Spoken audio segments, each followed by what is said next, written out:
Hey guys, back again. I have a trade on gold. So I caught this here yesterday and it's currently in profit. But basically, we had this area of resistance going back. I'm on the 1 hour at the moment, but we can fib it from here. That's what I had.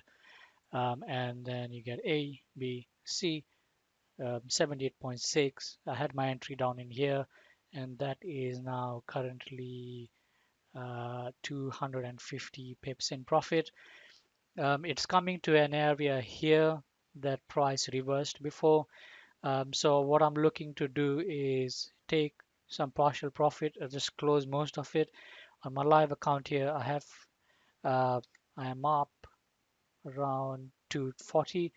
I have moved my stop. I've been trailing it. So what I'm going to do is I'm going to take around 90% off. Well, most of it.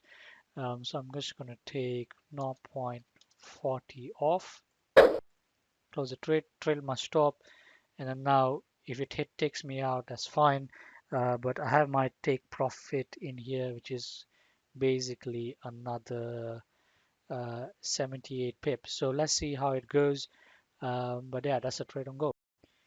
Hi guys. So just a quick update. I eventually got taken out on the gold trade.